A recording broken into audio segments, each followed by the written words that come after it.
महादेव जी के ऐसा कहने पर भी सती साध्वी कमल लोचना महादेवी शिवा ने उन भगवान शंकर को बारंबार भक्ति भाव से प्रणाम करके कहा।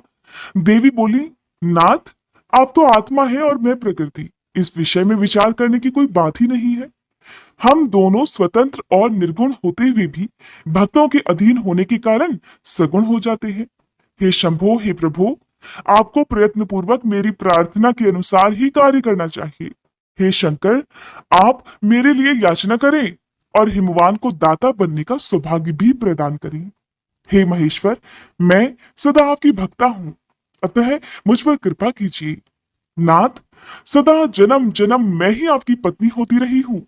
आप परब्रह्म परमात्मा है, निर्गुण है, प्रकृति से परे है, निर्विकार, निरीह और स्वतंत्र परमेश्वर है।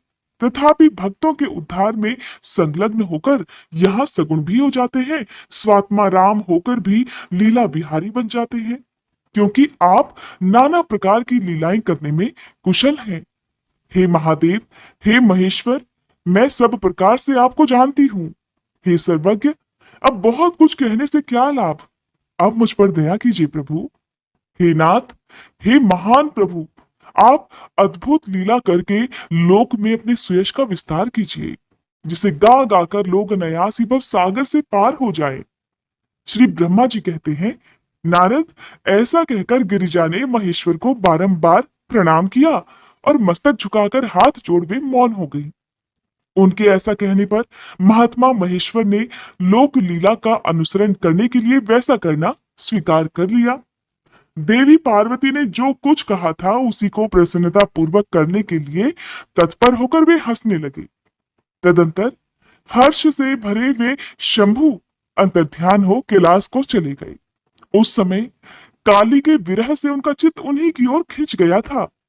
कैलाश पर जाकर परमानंद में निमग्न हुए महेश्वर ने अपने नंदी आदि गणों से वे सारा वृतांत कह सुनाया। वे भैरव आदि सभी गण भी वे सब समाचार सुनकर अत्यंत सुखी हो गए और महान उत्सव करने लगे। नारद, उस समय वहां महान मंगल होने लगा। सबके दुख नष्ट हो गए और रुद्रदेव को भी पूर्ण आनंद प्राप्त हुआ। श्री ब्रह्मा जी कहते हैं, नारद, भगवान शंकर के अपने स्थान को चले जाने पर सखियों सहित देवी पार्वती भी अपने रूप को सफल करके महादेव जी का नाम लेती हुई अपने पिता के घर चली गई। पार्वती जी का आगमन सुनकर मैना और हिमाचल दिव्य रथ पर आरूढ़ होकर हर्ष से विवल होकर उनकी अगवानी के लिए अर्थात उनके सम्मान के लिए, उनके स्वागत के लिए चले। पुरोहित, पुरवासी, अनेकानेक सखियां और अन्य सभी संबंधी भी वहां पहुंचे। पार्वती जी के सारे भाई मैनाक आदि बड़े हर्ष के साथ जय जयकार करते हुए उन्हें घर ले जाने के लिए आ गए। इसी बीच में पार्वती अपने नगर के निकट आ गई। नगर में प्रवेश करते समय शिवा देवी ने अपने माता पिता को देखा, जो कि अत्यंत प्रसन्न और हर्ष से विवलचित होकर दौड़े चले आ रहे थे। उन्हें देखकर हर्ष से भरी हुई काली ने सखियों सहित प्रणाम किया। माता पिता ने पूर्ण रूप से आशीर्वाद देकर पुत्री को अपने सीने से लगा लिया और ओ मेरी बच्ची ऐसा कहकर प्रेम से विवल होकर रोने लगे। फिर अपने घर की दूसरी दूसरी स्त्रियों और भाभियों ने भी बड़ी प्रसन्नता के साथ प्रेम पूर्वक उन्हें अपनी भुजाओं में भरकर भेंट लिया। देवी, तुमने अपने कुल का उद्धार करने वाले उत्तम कार्य को अच्छी प्रकार सिद्ध किया है। तुम्हारे सदाचरण से तो हम सब लोग भी पवित्र हो गए। ऐसा कहकर सभी लोग हर्ष के साथ पार्वती जी की भूरी भूरी प्रशंसा करते हुए उन्हें प्रणाम करने लगे। लोगों ने चंदन और सुंदर फूलों से शिवा देवी को पूजित किया और फिर उस अवसर पर विमान पर बैठे हुए देवताओं ने भी पार्वती जी को नमस्कार करके उन पर आसमान से ही फूलों की वर्षा करते हुए स्तुति की। हे नारद, उस समय तुम्हें भी एक सुंदर रथ पर बिठाकर ब्राह्मण आदि सभी लोग नगर में ले गए। फिर ब्राह्मण सखियों और दूसरी स्त्रियों ने बड़े आदर के साथ शिवा का घर के भीतर प्रवेश कराया। स्त्रियों ने उनके ऊपर बहुत सारी वस्तुएं निछावर की।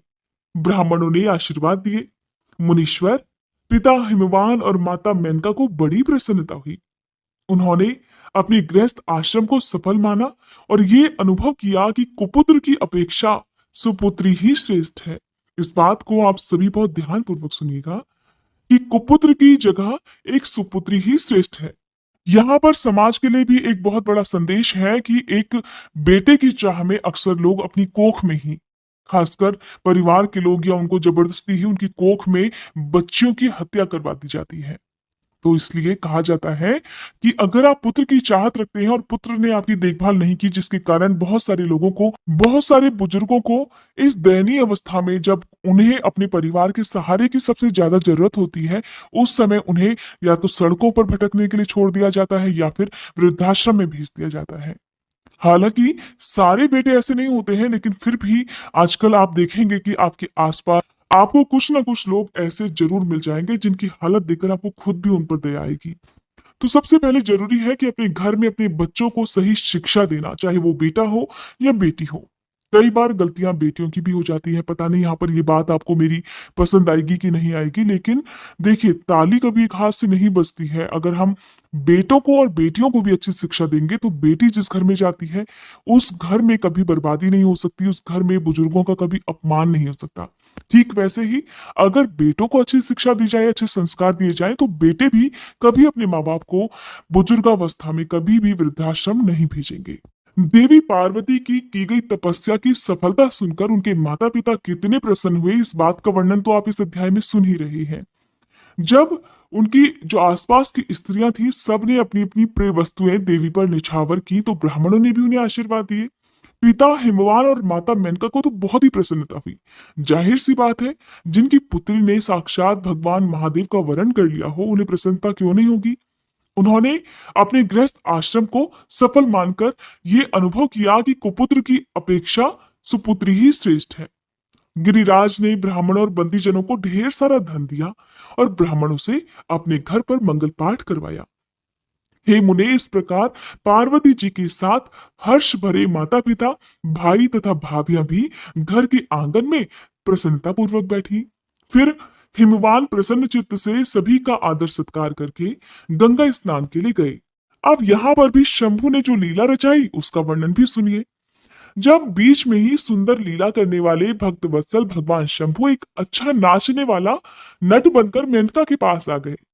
उन्होंने बाएं हाथ में सींग और दाहिने हाथ में डमरू ले रखा था। पीठ पर उन्होंने कथरी रख छोड़ी और लाल वस्त्र पहने वे भगवान रुद्र नाच और गान में अपनी निपुणता का परिचय दे रहे थे। सुंदर नट का रूप धारण किए हुए भगवान शिव ने मेनका के पास बैठी हुई स्त्रियों की टोली के पास में जाकर बड़ा सुंदर नृत्य किया और अत्यंत मनोहर नाना प्रकार के गीत भी गाए। उन्होंने वहां सुंदर ध्वनि करने वाले कई प्रकार के शंख और डमरुओं को भी बजाया तथा नाना प्रकार की बड़ी मनोहारिणी लीलाएं भी की। नटराज की उस लीला को देखने के लिए नगर के सभी स्त्री पुरुष और बालक वृद्ध भी सहसा वहां पहुंचे। मुने, उस सुमधुर गीत को सुनकर और उस पर भी उस उत्तम मनोहर नृत्य को देखकर वहां आए हुए सभी लोग तत्काल मोहित हो गए। मैना भी मोही गई। उधर देवी पार्वती ने अपने हृदय में भगवान शंकर का साक्षात दर्शन कर लिया। वे त्रिशूल आदि चिन्ह धारण किए अत्यंत सुंदर दिखाई दे रहे थे। उनका सारा अंग विभूति से विभूषित था। वे हड्डियों की माला से अलंकृत थे। उनका मुख सूर्य, चंद्र और अग्नि रूप 3 नेत्रों से उद्भासित था। उन्होंने नाग का यज्ञोपवीत धारण किया था। उनके उस सुरम्य रूप को देखकर दुर्गा प्रेमावेश से मूर्छित हो गई। गौरवर्ण विभूषित दीन बंधु दया सिंधु और सर्वथा मनोहर महेश्वर पार्वती जी से कह रहे थे कि वर मांगो। अपने हृदय में विराजमान महादेव जी को इस रूप में देखकर देवी पार्वती ने उन्हें प्रणाम किया और मन ही मन ये वर भी मांगा कि आप बस मेरे पति हो जाइए प्रभु। प्रीति युक्त हृदय से शिवा को वैसा कल्याणकारी वर देकर वे पुनः अंतर्ध्यान हो गए और वहां पूर्ववत भिक्षा मांगने वाला नट बनकर पहले की तरह उत्तम नृत्य करने लगे। उस समय मैना सोने की थाली में रखे हुए बहुत सारे सुंदर रत्न लेकर उन्हें प्रसन्नता पूर्वक देने के लिए गई। उनका वह ऐश्वर्य देखकर भगवान शिव बड़े ही प्रसन्न हुए। मन में तो बड़े प्रसन्न हुए, परंतु उन्होंने उन रत्नों को स्वीकार नहीं किया। वे भिक्षा में उनकी पुत्री शिवा को ही मांगने लगे। अब आप भी मन में धारणा कीजिए कि कहाँ तो भला भगवान शिव और कहाँ एक साधारण सा नट।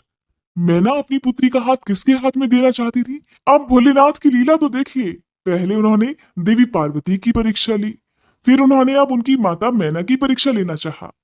जब मैना से उन्होंने उनकी पुत्री का हाथ मांगने की बात की और फिर से वो पहले की तरह सुंदर नृत्य और गान करने को तैयार हुए, तो मैना उस भिक्षुक नट की बात सुनकर बहुत ही क्रोधित हो गई और लगी उसे डांटने फटकारने। उनके मन में तो उसे बाहर निकाल देने की भी इच्छा हुई। इसी बीच में गिरिराज हिमवान गंगा जी से स्नान कर कर लौट आए। उन्होंने अपने सामने उस नराकार भिक्षुक को आंगन में खड़ा हुआ देखा और मैना के मुख से सारी बातें सुनकर उन्हें भी बड़ा क्रोध हुआ कि ये भला नट हमारी पुत्री से विवाह करना चाहता है। उन्होंने उसी समय अपने सेवकों को आज्ञा दी कि इस नट को यहां से बाहर निकाल दो। मुनिश्रेष्ठ, वे नटराज विशालकाय अग्नि की भांति अपने उत्तम तेज से प्रज्वलित हो रहे थे, उन्हें छूना भी कठिन था। अब ऐसे में उन्हें कोई बाहर तो भला क्या निकाल सकता, कोई उन्हें छू तक नहीं पाया, क्योंकि उन्हें छूना भी बड़ा कठिन था। तात फिर तो नाना प्रकार की लीलाओं में विशारद उन भिक्षु शिरोमणि ने शैलराज को अपना अनंत प्रभाव दिखाना प्रारंभ कर दिया। हिमवान ने देखा कि भिक्षुक ने वहां तत्काल ही भगवान विष्णु का रूप धारण कर लिया है। उनके मस्तक पर किरीट, कानों में कुंडल और शरीर पर पीत वस्त्र शोभा पा रहे हैं। उनकी 4 भुजाएं हैं। हिमवान ने पूजा के समय गदाधारी श्रीहरि को जो जो पुष्प आदि चढ़ाए थे, वे सब उन्होंने उस भिक्षु के शरीर और मस्तक पर देखे। फिर गिरिराज ने उन भिक्षु शिरोमणि को जगत सृष्टा चतुर्मुख ब्रह्मा जी के रूप में देखा, जिनके शरीर का वर्ण लाल था और वे वैदिक सूक्त का पाठ कर रहे थे। फिर शैलराज ने उन कौतुककारी नटराज को एक क्षण में ही जगत के नेत्र रूप सूर्य के आकार में देखा। तात इसके बाद तो वे महान अद्भुत रुद्र के रूप में दिखाई दिए। उनके साथ देवी पार्वती भी थी और वे उत्तम तेज से संपन्न रमणीय रुद्र धीरे धीरे हंस रहे थे।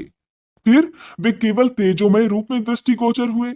उनका वह स्वरूप निराकार, निरंजन, उपाधि शून्य, निरीह और अत्यंत अद्भुत था। इस प्रकार एक क्षण में ही हिमवान ने उनके बहुत सारे रूप देख लिए। इससे उन्हें बड़ा विस्मय हुआ और वे तुरंत ही परमानंद में निमग्न हो गए। फिर सुंदर लीला करने वाले उन भिक्षु शिरोमणि ने हिमवान और मैना से दुर्गा को ही भिक्षा के रूप में मांगा, दूसरी कोई वस्तु ग्रहण ही नहीं की।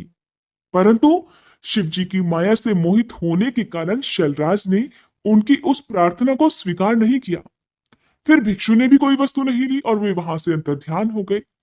तब मैना और शैलराज को उत्तम ज्ञान हुआ और वे सोचने लगे कि भगवान शिव हमें अपनी माया से छल कर अपने स्थान को चले गए।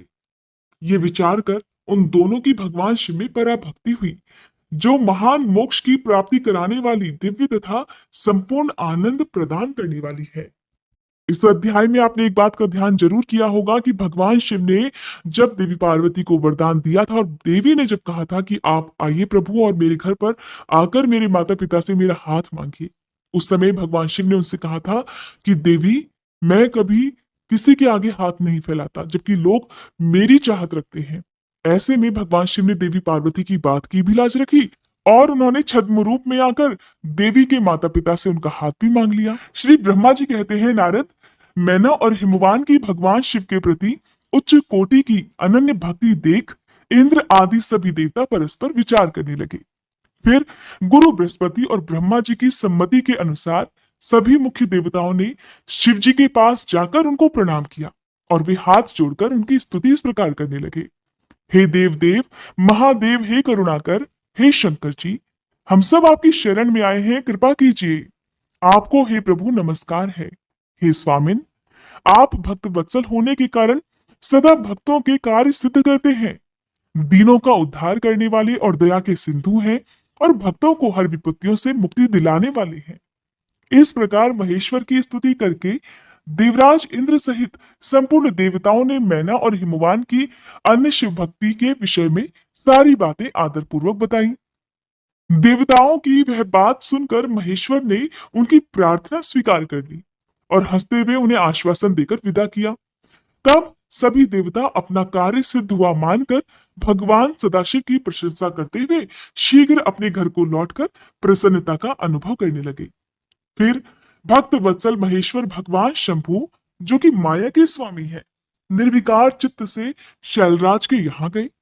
उस समय गिरिराज हिमवान सभा भवन में अपने बंधु वर्ग से घिरे हुए पार्वती जी सहित प्रसन्नता पूर्वक बैठे हुए थे। इसी अवसर पर वहां सदा शिव ने पदार्पण किया। वे हाथ में दंड, छत्र, शरीर पर दिव्य वस्त्र, ललाट में उज्जवल तिलक और एक हाथ में स्फटिक की माला के साथ गले में शालग्राम धारण किए हुए भक्ति पूर्वक हरि नाम का जप कर रहे थे और देखने में साधु वेशधारी ब्राह्मण जान पड़ते थे। उन्हें अपने दर पर आया हुआ देखकर सपरिवार हिमवान उठकर खड़े हो गए।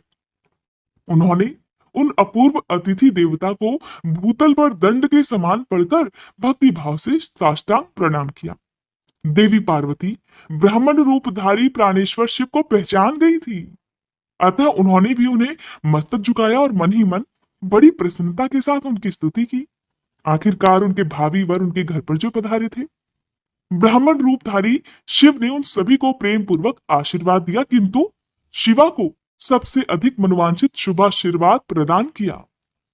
शैलाधिराज हिमवान ने बड़े आदर से उन्हें मधुपर्क आदि पूजन सामग्री भेंट की और उस ब्राह्मण ने बड़ी प्रसन्नता के साथ वो सब कुछ ग्रहण किया।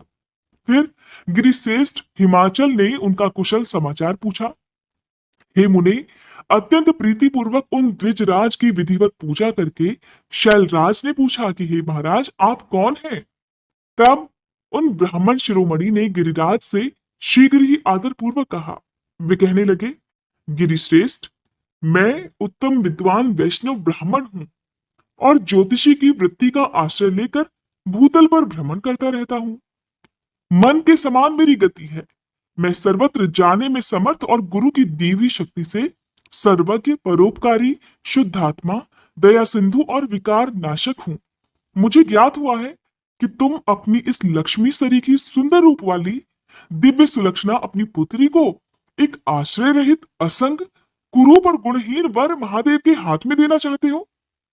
वे रुद्र देवता मरघट में वास करते, शरीर में सांप लपेटे रहते और योग साधते फिरते रहते हैं। उनके पास पहनने के लिए एक वस्त्र भी नहीं है, वैसे ही रंग दड़ंग घूमते हैं। आभूषण की जगह सर्प धारण करते हैं और उनके कुल का नाम तक आज तक किसी को ज्ञात नहीं हुआ।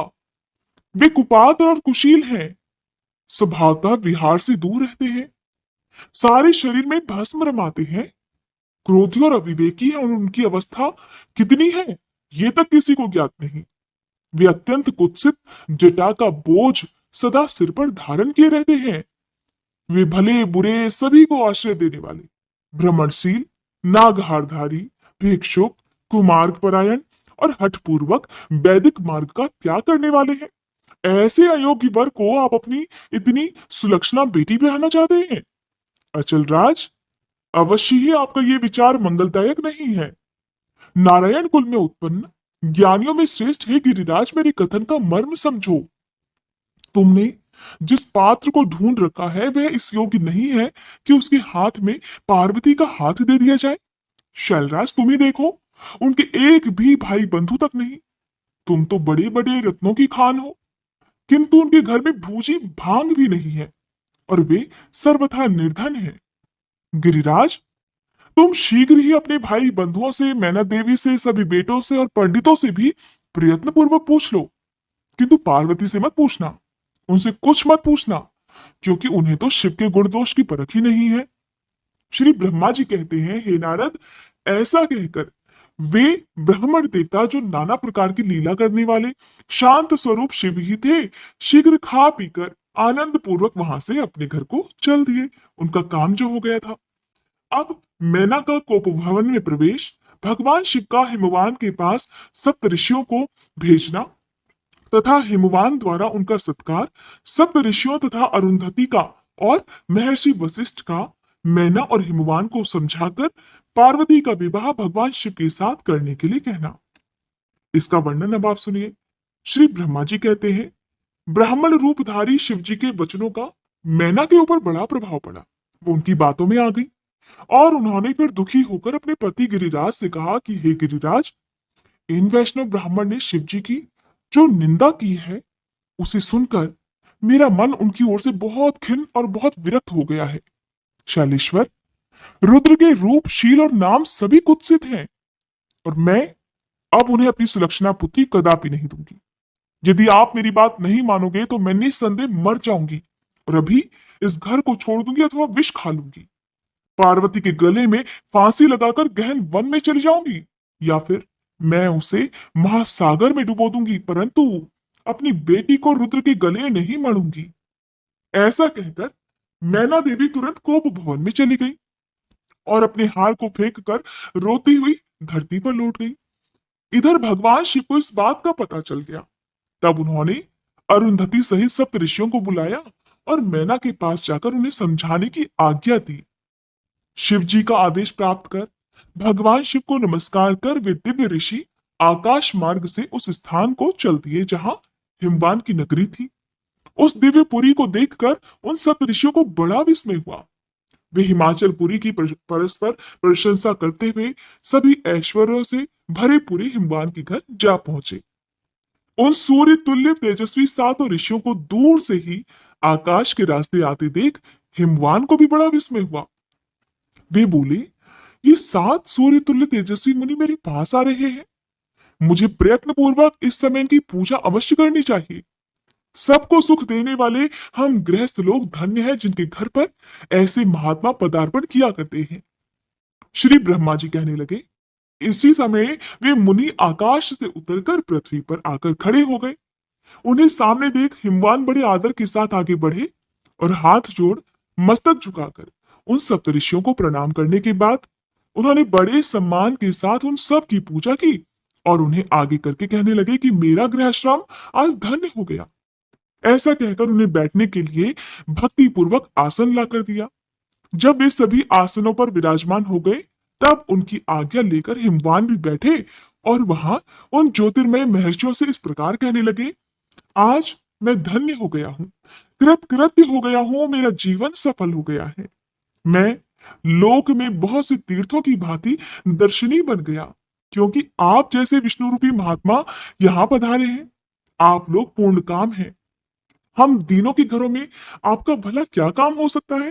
फिर भी मुझ सेवक के योग्य यदि कोई भी कार्य है तो हे प्रभु, हे मुनिवरों, आप कृपा पूर्वक उसे अवश्य कहिए। उसे पूर्ण करने से तो मेरा जीवन सफल हो जाएगा। तब ऋषिगण कहने लगे, शैलराज, भगवान शिव को जगत का पिता कहा गया है और शिवा को जगन माता कहा गया है। अतः तुम्हें महात्मा शंकर को अपनी कन्या दे देनी चाहिए। हिमालय, ऐसा करके तुम्हारा जन्म सफल हो जाएगा और तुम जगत गुरु के भी गुरु हो जाओगे, इसमें कोई संशय नहीं। मुनीश्वर, सप्त ऋषियों का ये वचन सुनकर हिमवान ने दोनों हाथ जोड़ उन्हें प्रणाम करके इस प्रकार कहा, महाभाग सप्त ऋषियों, आप सभी ने जो बात कही है उसे शिव की इच्छा से तो मैंने पहले से ही मान रखा था, किंतु प्रभु, इन दिनों एक वैष्णव धर्मी ब्राह्मण ने आकर भगवान शिव के प्रति प्रसन्नता पूर्वक बहुत सारी उल्टी बातें बताई हैं। तभी से शिवा की माता का ज्ञान भ्रष्ट हो गया है और वे अपनी बेटी का विवाह उस योगी रुद्र के साथ करना ही नहीं चाहती। हे ब्राह्मणों, वे बड़ा भारी हट करके मैले कपड़े पहन कोप भवन में चली गई है और समझाने पर भी समझ नहीं रही। मैं भी उस वैष्णव ब्राह्मण की बात सुनकर ज्ञान भ्रष्ट हो गया हूं। आपसे सच कहता हूं, भिक्षुक रूपधारी महेश्वर को बेटी देने की मेरी भी अब इच्छा नहीं रही। श्री ब्रह्मा जी कहते हैं, नारद, मुनियों के बीच में बैठे हुए शैलराज शिव की माया से मोहित होकर उपर्युक्त बात कहकर चुप हो गए। तब उन सभी सप्तर्षियों ने शिव की माया को समझ लिया और प्रशंसा करके मेनका के पास अरुंधति को भेजा। पति की आज्ञा पाकर ज्ञानदायिनी अरुंधति देवी तुरंत उस घर में गई, उस कोप भवन में गई जहां मैना और पार्वती थी। जाकर उन्होंने देखा कि मैना तो शोक से आकुल होकर पृथ्वी पर पड़ी है। तब उन साध्वी देवी ने बड़ी सावधानी के साथ मधुर और हितकर बात कही। अरुंधति बोली, हे साध्वी रानी मेनके, उठो, मैं अरुंधति तुम्हारे घर में आई हूं और दयालु सप्तऋषि भी पधारे हैं। अरुंधति का स्वर सुनकर मेनका शीघ्र धरती से उठ गई और लक्ष्मी जैसी तेजस्विनी उन पतिव्रता देवी के चरणों में मस्तक रखकर बोली, अहो, हम पुण्य जन्मा जीवों को आज ही किस पुण्य का फल मिला है कि हमारे इस घर में जगत सृष्टा ब्रह्मा जी की पुत्र वधु और महर्षि वशिष्ठ की पत्नी पधारी है। देवी, आप किस लिए आई हैं ये मुझे बताइए। मैं और मेरी पुत्री आपकी दासी के समान हैं। आप हम पर कृपा कीजिए। मेनका के ऐसा कहने पर साध्वी अरुंधति ने उनको बहुत अच्छी तरह समझाया बुझाया और उन्हें साथ ले वे प्रसन्नता पूर्वक उस स्थान पर आई जहां वे सप्तऋषि विद्यमान थे। सप्तऋषि बातचीत में बड़े निपुण थे। उन सभी ने भगवान शिव के युगल चरणार बिंदुओं का स्मरण करके शैलराज को समझाना आरंभ किया। ऋषिगण इस प्रकार कहने लगे, शैलेंद्र, हमारा शुभ कारक वचन सुनो। तुम पार्वती का विवाह शिव के साथ कर दो और संहार करता रुद्र के ससुर हो जाओ। शंभु तो सर्वेश्वर हैं, वे किसी से याचना नहीं करते। स्वयं श्री ब्रह्मा जी ने भी तारकासुर के विनाश के लिए एक वीर पुत्र उत्पन्न करने के उद्देश्य को लेकर भगवान शिव से ये प्रार्थना की है कि वे अब विवाह कर लें। भगवान शंकर तो योगियों के शिरोमणि हैं, वे विवाह के लिए कतई उत्सुक नहीं है। केवल श्री ब्रह्मा जी की प्रार्थना से ही वे महादेव तुम्हारी कन्या का पाणी ग्रहण करेंगे। तुम्हारी पुत्री ने जब तपस्या की थी उस समय उनके सामने उन्होंने इससे विवाह की प्रतिज्ञा कर ली थी और अब केवल उन्हीं दो कारणों से भगवान शिव विवाह करेंगे। ऋषियों की ये बात सुनकर हिमालय हंस पड़ी और फिर कुछ भयभीत होकर विनयपूर्वक बोले। हिमालय ने कहा, मैं शिव के पास कोई भी राजोचित सामग्री नहीं देखता हूँ मुनिवर। उनका ना कोई घर है, ना ऐश्वर्य है और ना कोई स्वजन या बंधु बांधव ही है। मैं अत्यंत निर्लिप्त योगी को अपनी बेटी नहीं देना चाहता। आप लोग वेद विधाता ब्रह्मा जी के पुत्र हैं, अतः आप निश्चित विचार कीजिए और कहिए, जो पिता काम से, मोह से, भय से अथवा लोभ से किसी अयोग्य वर के हाथों में अपनी कन्या दे देता है, वह मरने के बाद घोर नरक में जाता है। अतः मैं स्वेच्छा से भगवान शूलपाणी को अपनी कन्या नहीं दूंगा। इसलिए महर्षियों, जो उचित विधान हो उसे आप लोग कीजिए। नारद, हिमाचल के इस वचन को सुनकर बातचीत करने में निपुण महर्षि वशिष्ठ ने उनसे इस प्रकार कहा। वशिष्ठ कहने लगे, शैलेश्वर, मेरी बात सुनो। ये सर्वथा तुम्हारे लिए हितकारक, धर्म के अनुकूल, सत्य तथा इस लोक और परलोक में सुखदायक है। शैलराज, लोक तथा वेद में तीन प्रकार के वचन उपलब्ध होते हैं। शास्त्रज्ञ पुरुष अपनी निर्मल ज्ञान दृष्टि से उन सब प्रकार के वचनों को जानता है। एक तो वह वचन है जो तत्काल सुनने में बड़ा प्रिय लगता है, बड़ा सुंदर लगता है, परंतु अपने पीछे वह बड़ा ही असत्य और अहितकारक सिद्ध होता है। बहुत सारी ध्यान देने वाली बातें इस अध्याय में है, आप सभी ध्यान पूर्वक सुनिएगा। ऐसा वचन बुद्धिमान शत्रु ही कहता है और उससे कभी किसी का हित नहीं होता। दूसरा वचन वो है जो आरंभ में तो अच्छा नहीं लगता, उसे सुनकर अप्रसन्नता होती है, नाराजगी हो सकती है, परंतु परिणाम में वह सुख देने वाला होता है, जिसे कटु सत्य भी कहते हैं। और इस तरह का वचन कहकर दयालु धर्मशील बंधु बांधव ही कर्तव्य का बोध कराता है। तीसरी श्रेणी का वचन वो है जो सुनते ही अमृत के समान मीठा लगता है और सभी काल में सुख देने वाला होता है। सत्य ही उसका सार होता है, इसलिए वह हितकारक होता है। ऐसा वचन सबसे श्रेष्ठ और सभी के लिए अभीष्ट है। शैलराज, इस तरह नीति शास्त्र में तीन प्रकार के वचन कहे गए हैं। इन तीनों में तुम्हें कौन सा वचन अभीष्ट है, बताओ, मैं तुम्हारे लिए वैसा ही वचन कहूंगा। भगवान शंकर संपूर्ण देवताओं के स्वामी है, उनके पास बाह्य संपत्ति नहीं है। इसका कारण यह है कि उनका चित्त एकमात्र ज्ञान के महासागर में मग्न रहता है। जो ज्ञानानंद स्वरूप और सभी के ईश्वर हैं, उन्हें लौकिक बाह्य वस्तुओं की क्या इच्छा होगी। गृहस्थ पुरुष राज्य और संपत्ति से सुशोभित होने वाले वर को अपनी पुत्री देता है, क्योंकि किसी दीन दुखी को कन्या देने से पिता कन्याघाती होता है, उसे कन्या के वध का पाप लगता है। कौन चाहता है कि भगवान शंकर दुखी है। कुबेर जिनके किंकर हैं, जो अपनी भ्रूभंग की लीला मात्र से संसार की सृष्टि और संहार करने में समर्थ है, उन्हें गुणातीत परमात्मा और प्रकृति से परे परमेश्वर कहा जाता है। सृष्टि पालन और संहार करने वाली जिनकी त्रिविध मूर्ति ही ब्रह्मा विष्णु और हर नाम धारण करती है, उन्हें कौन निर्धन अथवा कौन दुखी कह सकता है। ब्रह्मलोक में निवास करने वाले ब्रह्मा, क्षीर सागर में रहने वाले श्री हरि तथा कैलाशवासी हर, ये सब शिव की ही विभूतियां हैं। शिव से प्रकट हुई प्रकृति भी अपने अंश से 3 प्रकार की मूर्तियों को धारण करती है। जगत में लीला शक्ति से प्रेरित होकर वह अपनी कला से बहुत सा रूप धारण करती है। समस्त वांग्मय की अधिष्ठात्री देवी वाणी उनके मुख से प्रकट हुई है और सर्वसम्मत स्वरूपिणी लक्ष्मी वक्ष स्थल से आविर्भूत हुई है। और शिवा ने देवताओं के एकत्र हुए तेज से अपने को प्रकट किया था। संपूर्ण दानवों का वध करके देवताओं को स्वर्ग की लक्ष्मी प्रदान की थी। देवी शिवा कल्पांतर में दक्ष की पत्नी के उदर से जन्म ले सती नाम से प्रसिद्ध हुई और हर को उन्होंने पति के रूप में प्राप्त किया। दक्ष ने स्वयं ही भगवान शिव को अपनी पुत्री दी थी। सती ने पति की निंदा सुनकर योग बल से अपने शरीर को त्याग दिया था। वे ही सती अब तुम्हारे घर में पैदा हुई है। शैलराज, वे शिवा जन्म जन्म में शिव की ही पत्नी होती है। प्रत्येक कल्प में बुद्धि रूपा दुर्गा ज्ञानियों की श्रेष्ठ माता होती है। ये सदा सिद्ध सिद्धदायिनी और सिद्ध रूपिणी है। भगवान हर चिता भस्म के रूप में सती के अस्थि चूर्ण को ही स्वयं प्रेम पूर्वक अपने अंगों में धारण करते हैं। अतः हे गिरिराज, तुम स्वेच्छा से ही अपनी मंगलमयी कन्या को भगवान हर के हाथों में दे दो। यदि तुम नहीं दोगे तो वह स्वयं प्रियतम के स्थान में चली जाएंगी। देवेश्वर शिव तुम्हारी पुत्री का अनंत क्लेश देखकर ब्राह्मण के रूप में इसकी तपस्या के स्थान पर आए थे और इसके साथ विवाह की प्रतिज्ञा करके इसे आश्वासन और वर देकर अपने आवास स्थान को वापस लौट गए थे। हे गिरे, पार्वती की प्रार्थना से ही शंभु ने तुम्हारे पास आकर इसके लिए याचना की और तुम दोनों ने शिव भक्ति में मन लगाकर उनकी उस याचना को स्वीकार भी कर लिया था। गिरीश्वर, बताओ फिर किस कारण से तुम्हारी बुद्धि विपरीत हो गई? भगवान शिव ने देवताओं की प्रार्थना से प्रभावित होकर हम सब ऋषियों को और अरुंधति देवी को भी तुम्हारे पास भेजा है। हम तुम्हें यही शिक्षा देते हैं कि पार्वती को रुद्र के हाथों में दे दो। हे गिरे, ऐसा करने पर तुम्हें महान आनंद प्राप्त होगा।